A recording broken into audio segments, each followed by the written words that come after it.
And guess which one is ours? My money is my money. Your money is your money. My money is your money. Your money is your money. Your money is my money and my money is my money. It's just inverse, but I think there's a slight difference there. Yeah, my money is our money. And your money is our money. Yeah.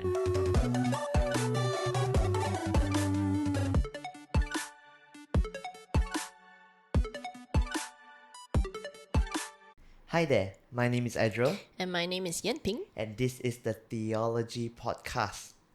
So, today's episode will be a tad bit sensitive, and perhaps I will have to share why we're doing this.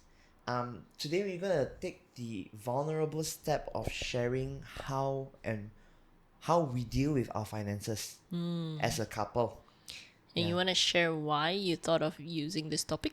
This topic has always been on my mind, but obviously because of how it is, we had to iron it out on when we want to release this idea and see whether we were clear in what we're saying.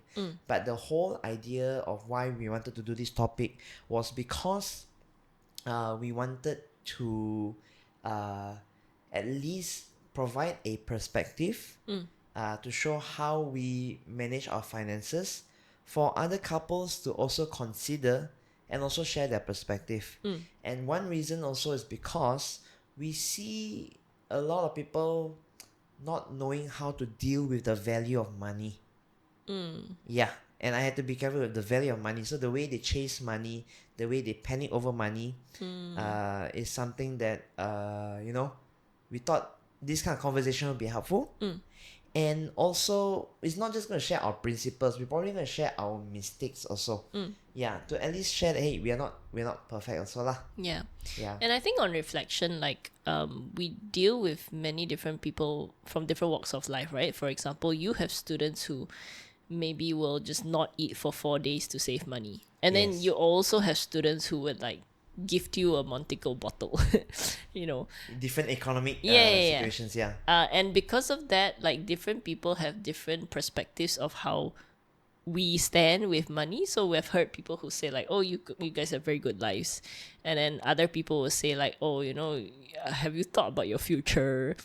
Oh yes. Yeah. And I think one of my recent conversations with a friend was I couldn't stop putting God in the conversations about our money, and he was I would like to think he was a tad bit annoyed, but his main point was, you do not need to bring in God to talk objectively about money. Yeah, but I understood his point, and I know why he said what he said, and for me, I cannot subtract God from the whole idea because of who he is. Yeah. But And also what money is, right? Because Correct. it is such a huge value system. Jesus talks so much about money in the Bible as well, because where your heart is, usually it will demonstrate in how you use your money as well. Correct. So without further ado, maybe we do from the start, before we get into our principles, why not we do a brief sharing of how you were exposed to money and how did you come to understand it? Well, I came from a middle class family. We have never lacked. And I think that has always been a safety net for me. My dad is generally quite generous in, me making mistakes in general, but also in the realm of money. His viewpoint is always it's an experience, and then you learn from your experience, kind of thing. But we've also had friends who were either richer or more spendthrift compared to my family, and then my parents would always have to ask me to choose or remind me just because your friends go to cinemas every week or they go to these kind of places doesn't mean you can. And yeah, I think I grew up a lot with that kind of principle that my family lacks nothing, but we might not have the same value system as people that we're close to. Or perhaps also the privilege lah. Yeah. Okay, thanks for sharing. For me, I had polar parents in money in the terms of I came from a family that we had to pay off debt. That's non-stop. And on my mom's end, it's always about how much she can save and how much and always buy the cheapest things. Yeah, as long as it's functional, it's good. And work like all the side jobs, right? And work all the side hustles. So maybe when you know me now, you might get some idea why I tend to do what I do. And the difference though is that my mom will never stinge on providing for me in terms of needs.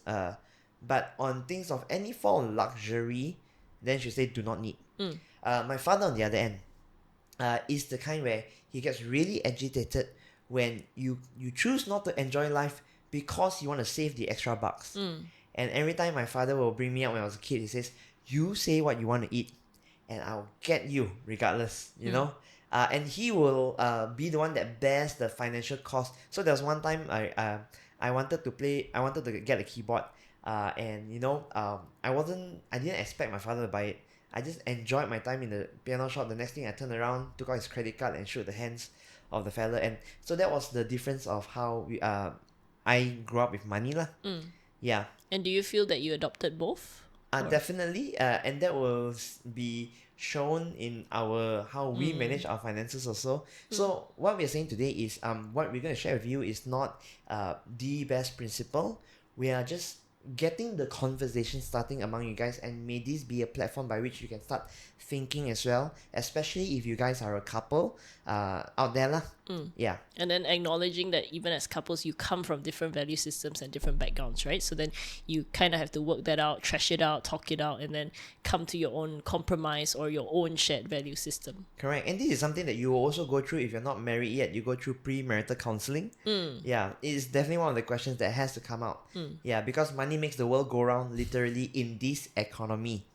Yeah, so let's start off with a quiz, a trivia for them, right? So the overarching ideas of financial views goes like this, right? Number one, and then you have to at the end of the day guess which one is our stance, okay? And you can think about your stance as well. Okay, my money is my money, your money is your money. So that's option A, right? Okay, now option B. My money is your money is your money. Yeah, so there's a more dominant one in the marriage in terms of owning money.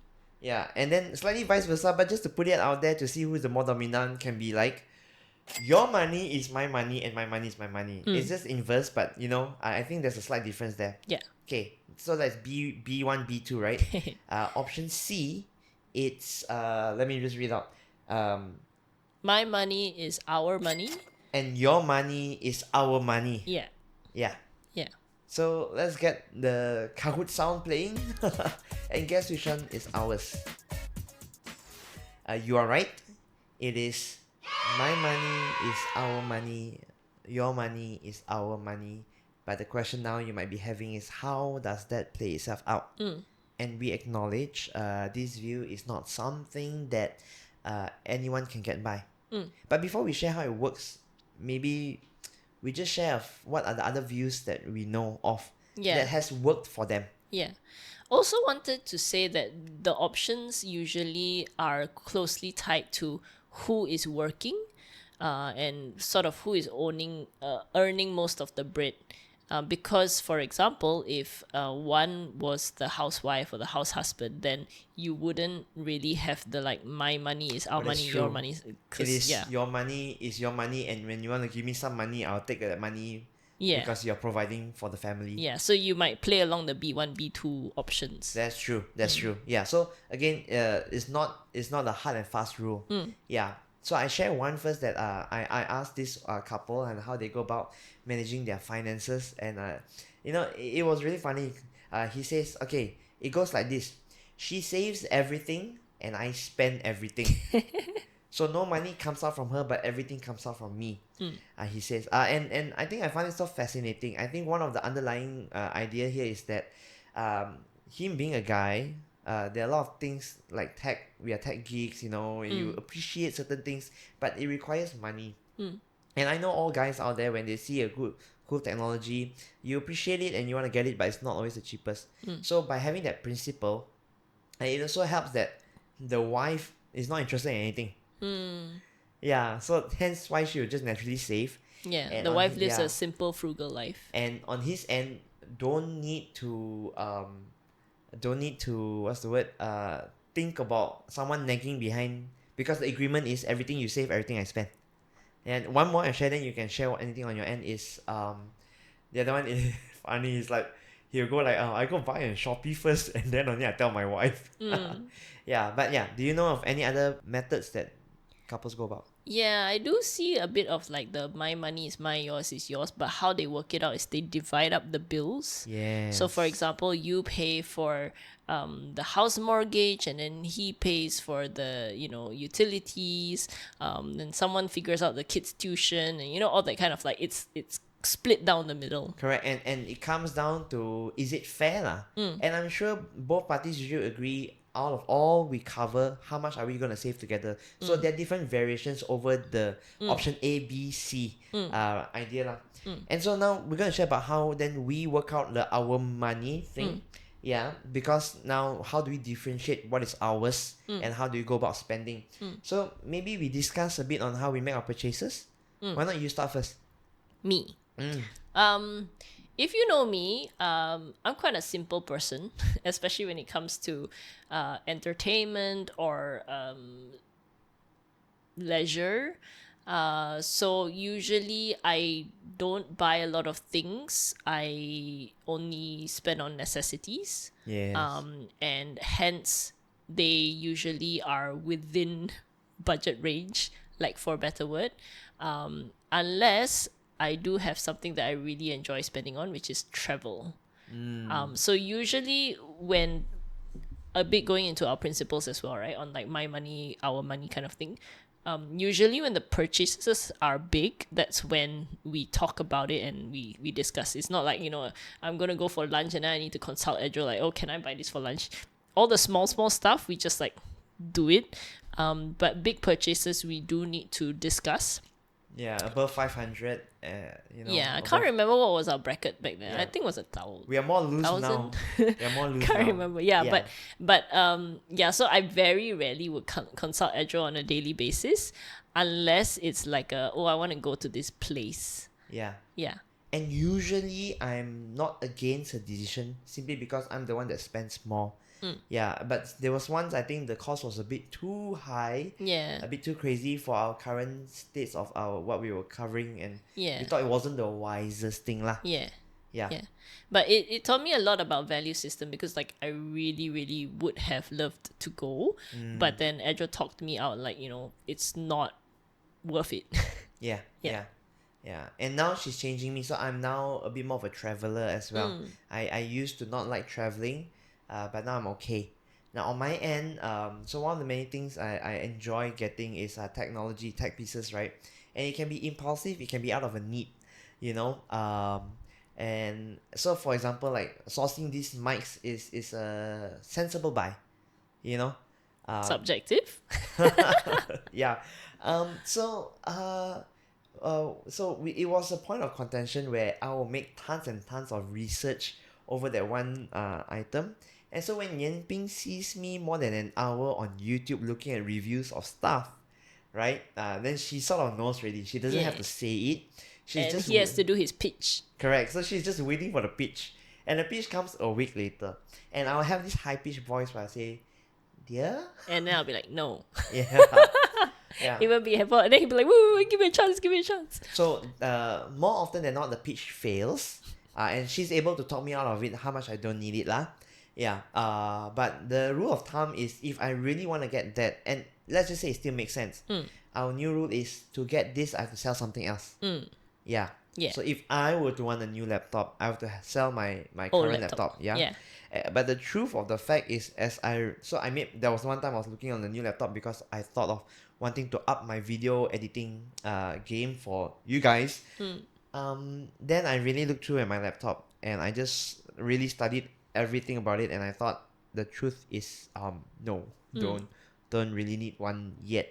And Which I'm appreciating. I think like he's growing to like hold himself back and think and go like, okay, I don't need this. yeah, I Yeah. would love to have it. Yeah. I would love for people to sponsor me these kind of things, but I can make do with what I have now. Yeah. There are a lot of things. Even like our current tablet, the keyboard's a bit wonky, I think due to your heavy usage. But we can't put the blame on anyone. Made me also think, should I source a new laptop? It's the tablet. But the thought of it is maybe just not yet. Yeah. Yeah. So I think that's how we make our purchases lah. Yeah, but I want to share a little bit about acknowledging value system. So he really values tech, and I really don't value tech. Oh yes. Yeah, It so frustrates me. so that is a point in contention, right? Because it's a clashing value system, and what I've learned is that I have to acknowledge his appreciation for tech, but I also don't want us to go into poverty. So that's how I came up with that deal on, like, you can't keep buying, you also have to sell something. Because at one point I think we had like 4 game. Yeah, I got a Power Kitty old gaming console, handheld gaming console. Got myself a Nintendo DS. I got myself a Nintendo Switch Lite. And that was me just rebelling because I felt like my childhood was robbed of me to get all these things. So Yeah. I wanted to experience them again. Yeah. I have since sold all of them. Well Yeah. done, well done. Because I find myself having no time to play lah. Yeah, but that was how the deal came about. Like, I don't want to see a cumulative Yeah. of the same thing. And in it's the no house. point giving her tech, right? She has destroyed every piece of tech that I've given her. Correct. Her current earphones, missing. Her phone fell in a toilet bowl. You can watch in a different episode. Right? So the tablet I gave her also ran and tear. So it's no point giving her good things. And for me, it's in tech, buy nice or you buy twice. You see? She is buy whatever, it's just gonna be destroyed. Yeah, Yeah. so might as well buy cheap. So that's how we discuss our purchases, and yeah, tech comes out a lot.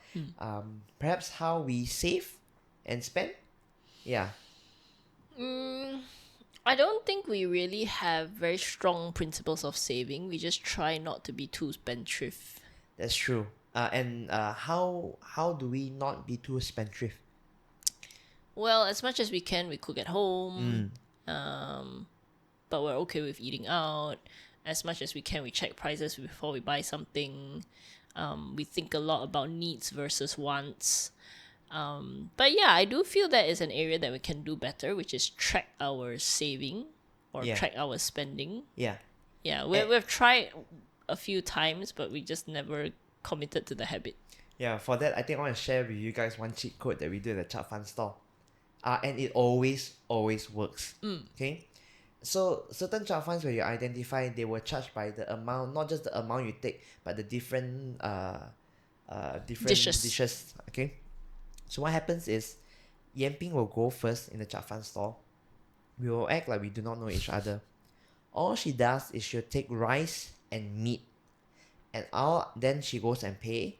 And all I do is I take two vegetables. And I'll pay. And then when we meet up together, we'll swap lah. Right? To which when we look at our individual dishes, it can cost up to 7 to 8 ringgit. But when we combine, we save 4 to 5 ringgit. That is significant. Maybe for you not, but for us, yeah. So these are some cheat codes we do to save. Yeah, but we don't save so to say. Yeah. Feel free to share yeah. your hacks too. I mean, obviously we need to save. We do save. We don't track our savings. Yeah. And Could I be think better. one of the things that we fail to track is also because of other principles is to be generous with others. Yeah. Yeah. Yeah. You want to talk a little bit about that? This is tied to the mistakes that we make or the mistakes that I used to make. Meaning I didn't used to be generous, and if you were to hear this story, you will gasp at how I was. But anyway, I think I think it also has to do with the kind of ministry that I'm in, the work that I deal with. I do meet a lot of poorer people. So with the current lifestyle that we have, it is nothing. It is, to me, I feel it's nothing to just pay an extra meal for another person. Yeah. And to us people, the ministry of people matter to us a lot. Because life matters. Yeah. So am I missing the part of generosity here? No. Yeah. So that's where we are both heading at. So Yamping, when she can, she will open up the house for people to come. Students need to stay over, we let them stay over. We don't tell them about the cost. We don't think about the cost. And we give thanks that even in then, we have enough. Yeah, I think I learned this principle from my sister, which is to be, I don't know whether the word is stingy or frugal with yourself and then be generous to others. Yeah. Yes, yes. Um, and so one more thing in terms of investments, yeah, we have fixed deposit. We have mutual funds. Depends on the person's risk. And if you mention about stocks, right, we go as far as doing just dividend stocks. So we don't play shares, We don't essentially. play chess, yeah. So I don't have time. We don't have time to watch the bar sorry, the chart, kind of thing. And even now we are suffering some losses, but because it's dividends, right? It will keep it will cashing keep out, cashing yeah. out. So on a yearly basis, we do cash out an okay amount. And so these are certain of our principles lah. Yeah, for our current lifestyle. Yeah. Again, see, you can tell, right? Even as we are sharing this obviously it is not the best principles to become rich. Yeah, I think you might have caught on by now. Yeah, Which I don't think that's our goal. No, and that's not our goal. And we will get to that towards the end. Yeah, we're just enjoying our life as it is, right? We are not thinking of chasing after money. And we give thanks. We really, really give thanks for this posture because I think I wasn't like that last time. Yeah, and even now there's still a bit of baggage in terms of finance lah. Yeah, Yeah. which I guess leads to us sharing some mistakes that we make in finances. So you want to go first? Oh, I'll go with the non-generous part of me, Okay. right? Yeah. Okay. So my wife knows this. She had to tell me off once. Okay. Only once? Okay, really tell me off once. Like she just couldn't brain Yeah, that particular moment. But it was my anxiety and trauma acting out in the simplest of things. Because I did mention our family, my family, came out of a lot of debt. And in that sense, we were always frugal, always saving, even to the littlest of things. Yeah, and that's how I survived. My family and how we survived. But you see, the irony is, it was not that we had a bad life, it's just because of these circumstances, the posture I took in the end was a bit extreme. So I didn't know how to be generous at all, right? And I know God had to make his way to make me more generous as the years go by, but this one incident was, a friend messaged me to say, oh hello, my girlfriend whom you're with now is having sore throat. Could you just buy a couple of Hex sweets for her, and just give it to her lah? Oh, what a thoughtful boyfriend. Now married already. And I said, yeah, sure, like it's not hard, right? So I just went and buy a Hex, which was what, 1 ringgit. About there. Yeah, and in that packet there was like 5 sweets. And I said, okay, I'm just gonna give her 2. And I'm gonna keep the 3 for myself. And it's not like I needed the Hex sweet also. I mean, I could eat it lah, it's like for the fun of it lah. And then Yamping, do you remember what you told me? No, but I was like mortified lah. I was No, you said, dear, just give her the whole thing. yeah, It's only 1 ringgit. And that moment just hit me. It's like, yeah. What just came over me? I think that was a turning point for me to help me realize, oh, something's up with me. Yeah. And that made me reflect on all the mistakes where I failed to be generous when I could show just this extra level of kindness. Yeah, and so now I had my friend sit down with me, just my secular non-Christian friend sit down with me just to look through my finances, and he came to realize, hey Adriel, you're giving out thousands now. And I was like, oh cool. Because we don't keep track, we do not know. But apparently based on his calculations, thousands are going out of us. And we still have enough. But we'll share how come thousands can go out of us. Yeah. And still have enough. Yeah. And still have enough. We have to share that part clearly. Yeah. But what are some of your mistakes? Before I go into my mistakes, I also want to share leading up on Adriel's financial baggage, if you want to call it, because a lot of it was making sense of it as a spouse, and I know I treat this with sensitivity because I don't want him to get backlash, but I wanted to share how when you're married to someone, you are in it with the person, and how do you make sense of it. So I do see that he has grown a lot in that area, and he has loosened up a lot, but every now and then it does still hold him. Oh, there was one latest mistake that happened, right? Yeah. So this year what happened was, we were talking about my car maintenance, my car tires, and I did say to him like, I think I need to change my tires, and he agreed with me, but he Yeah. said like, oh, it's gonna be expensive. Let's hold up a few more months. Yeah. And then one time I saw the tires were flat already, so I just went to pump it lah. Yeah, Then and the then week after that, I was in KL. yeah. So when I took the photo to show him, I was like, oh, the tires are, sort of flattening again. He was away, so he was like, oh no, we really need to change the tires now. Yeah. Wait till I come back, and then Yes. I'll get it sorted for you. But that day itself, Yeah, that day itself, my tire popped, and pop is such a nice word though. we'll show a photo. I'm sure I still have the photo. Okay. But what I want to share is that a very kind guy came to help me fix my tires, and he said that thank God it was the back tire, because if it were the front tire, which was also like in same condition, right, my car would have flipped. Yeah. And that would have been a gone case for me. But Yeah. how I see it is that God really takes care of me. Like I acknowledge that.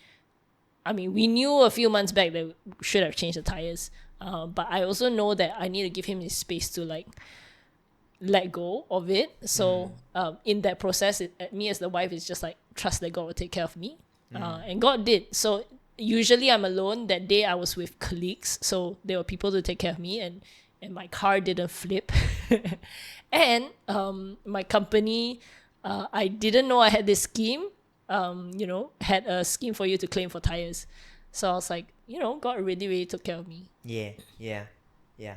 And it's in that sense also, the irony is she goes to places where it really destroys her tires. Yeah, that too. Yeah. Which falls in line technically with her inability to take care of stuff around Yeah. her. So my mistakes with money, or my issue, is that I'm just a very bad steward. Yeah. Yeah. And the issue is sometimes you just go oops, and like you cannot just oops, you like there's one time the earphones were in the washing machine, and she's like she knew I was gonna be agitated. She's like, oh dear, I think the earphones are in the washing machine. And at the time I was like, what else? What I can't, I don't know what to do. That was me.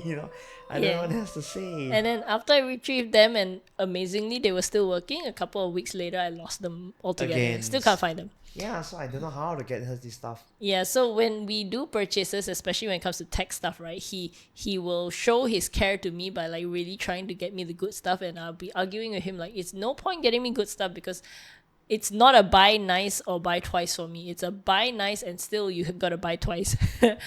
Yeah, so that is something that I need to work on my end. I'm just not a great steward in material stuff.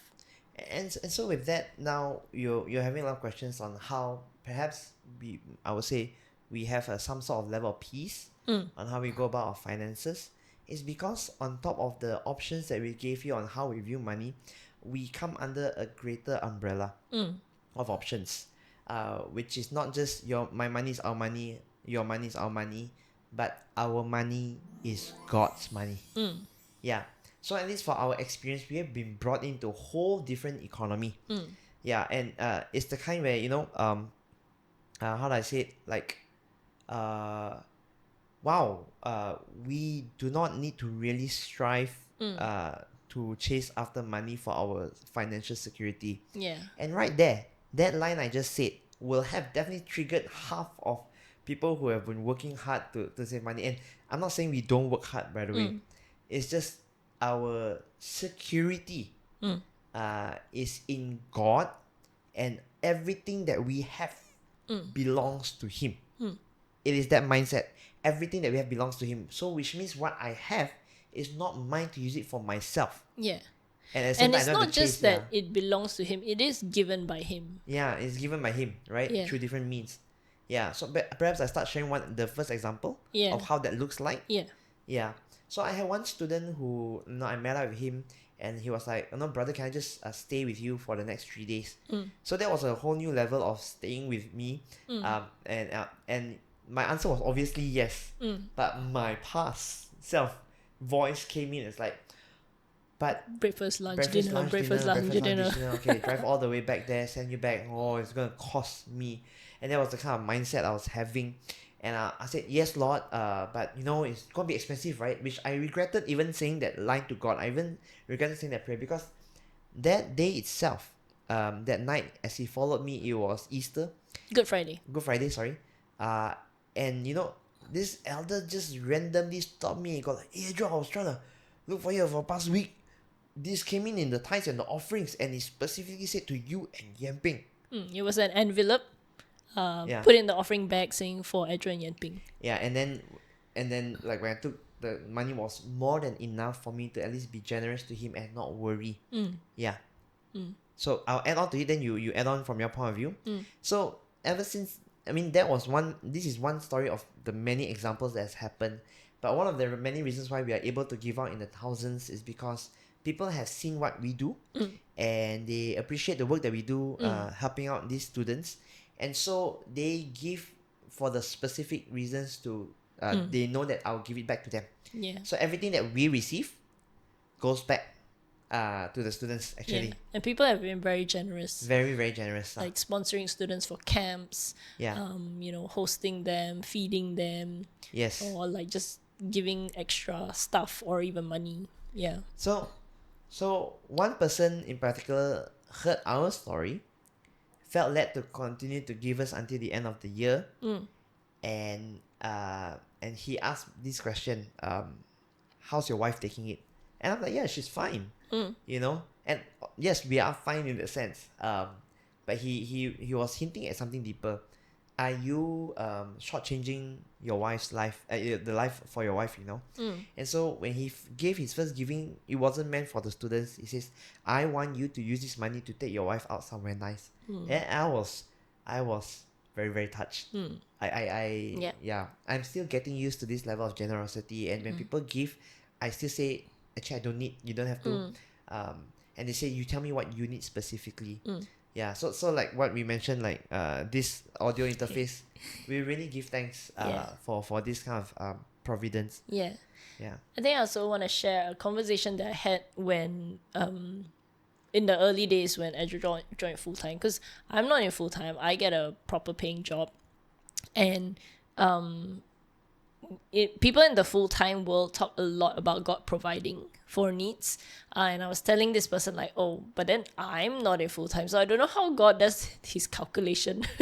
Is it like a 50%, supporting him, and like, yeah, God just blesses 50%. And I remember that person said, well, when God called Abraham, he also called Sarah. And I really, really do see that, like, God has provided for us in abundance. Recently we went to Melbourne and it was fully sponsored, right? From my company, from different people, and all these kind of small things. We really see that God sees us as a package. Yeah. And when God blesses, it's really like a package. And it's not to say we don't have our struggles, but in God's wisdom, this was how he wanted to provide for us. Yeah. Another example I can think of is just, so Edro mentioned a lot about hospitality. We do open our house quite a bit to just have people over. But amazingly, just the other day, it occurred to me and I was like, because when you host people, you kind of, prepare whatever snacks, stuff. Our snacks never run out. And it's also because we don't eat the snacks. Yeah. We don't even buy the snacks. Somehow they just get replenished. Yeah, but we don't eat them as well. Yeah, I know we don't eat them, but the point is we don't even buy them. Like people come and they plonk snacks on the table, and then that becomes for the next person who comes, and so on and so forth. And so to point out on the things people bring to the house, right, one of the things that we've been receiving over the past year is coffee beans, ungrinded coffee beans. And it came to a point where I had to look on Shopee and says, how much does one grinder cost? Yeah, I didn't drink as much coffee until I came to Johor, because like the coffee supply here is just so now steady I was flow. having packets of beans and not knowing what to do with it, right? And all of a sudden a friend, I'm not going to name who, Lionel, oops, I just said it. He just said, Andrew, I'm coming over, just let you know, do you have a coffee grinder? I'm like, oh no, I don't. But I do have a lot of beans that are not being grinded. And I said, can I buy one off you? He said, no, I have plenty. Let me just give you this very basic one. It's the one where you hand grind. And to me, dude, I'm getting a grinder already. I can now grind the coffee to drink coffee. It's good enough compared to whatever fine machinery that, kind of thing. And, there's this statement that I now say, right? called of houses and coffee grinders, because the house that we're staying is by his providence given to us by the landlord, and of the randomest things I do not need is coffee grinder, and yet in his wisdom he provides. Yeah. Yep. And so perhaps maybe we'll end it off by just sharing our two biblical principles. There are many principles you can search for money, right? And I think this is not going to be the podcast for that. This is really just sharing our couple principles lah. And I think I will share first and you add on. Sure. Yeah. And so because our money is God's money, it literally means it is God's economy. And God already made it very clear. You either serve me or you serve money. Right? And how you live your life, the jobs that you take and how hard you work for it, the time spent will show you who your God is. Yeah? And there are two principles. And I'll get Yamping to elaborate the other one. But What's the other one? you'll know when the time comes, yeah. The first one is Matthew 6:13. Give us this day our daily bread, which our latest shirt, we just printed out. Yeah. And I like that statement because it says daily bread and it says give us, which means the provider is from God alone. And notice that Jesus taught the disciples to pray this prayer, not saying give. Why not say our weekly bread, our monthly bread, our quarterly bread, our yearly bread? That will be a greater form of security. But the idea here is that the security comes in God alone. He is, and when you recognize that you are a child of God, then technically you are the richest person there is. The God of the universe, whom you call Father, right? Made known through Christ Jesus, reminded through the Holy Spirit, owns everything. And so if he owns everything, I just have to walk up to the Father and say, Pa, I need this now. That kind of thing. Yeah, I'm not saying we are self-entitled, but I'm saying your rights as a son of God, kind of thing. Yeah, so that's our principle. Give us this day our daily bread. So now I'm learning not to worry so much. Yep. There are a lot of things that I can still choose to worry of financially, but we're choosing not to. Yeah. What's the other principle? I honestly don't know. John what 6. John 6. Oh, okay. Yeah. I was gonna say I honestly don't remember, but I suddenly one more came to me. Maybe I'll share. That and John 6? Yeah. Yeah. So Proverbs, I think 30, where it says, two things I ask from you, Lord. Do not deny this from me. Make me neither rich nor poor. Yeah. Rich less I forget your name. Poor less I Poor, curse you. No, poor less, yeah. I curse your name now, No, I steal, I think, and then I Yeah. tarnish your name. I think that's a really good principle to live by. But John 6, and I think we have shared this before in one of the very early days, but we were reading it. So John 6 talks about Jesus multiplying the 5 loaves and 2 fish and being able to feed like the 5,000, right? And people are like usually like, whoa, about this passage. But what comes after that passage was when Jesus left and then people started looking for him. And then when they found him, he said to them, truly you're not looking for me because you saw the signs, but because your stomachs were filled. Yeah, you ate the loaves and had your fill. And then he said, do not store up treasures on earth, but where moth and rust can take, but store up treasures in heaven. And that really got us thinking about whether we are following God, expecting him to provide all these things and bless us with all these things, or are we following God for following God's sake?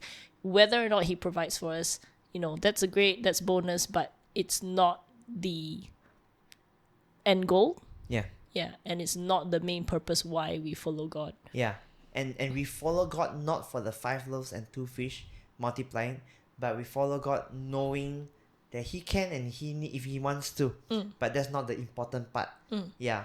It is to follow him through and through for his kingdom and where he wants us to be, where he wants to place you, rather than you choosing the better deal because there's a better money given lah. Yeah. So I think this is some of our raw sharing with you guys, and I hope that was insightful to say the least. Yeah. Yeah. Any last points for you that you want to add for anyone who wants to listen in response to this? Well, just to say that I'm not very comfortable usually talking about money or talking about my financial activities, and this is a slightly vulnerable Mm. episode for me, at least. I don't know about for Edro, but we're really hoping that it's a conversation that people can have, especially when you think about being a couple, how you manage your finances, and very happy to like hear how other people do it as well. Yeah, so Yeah. feel free to enrich the viewers with your comments down there, whether it's troll or not. Troll or not. Yeah. I think that creates the community going lah. Yeah. So I guess that's it for now. This is the Theology Podcast. Till next time. Bye. Bye.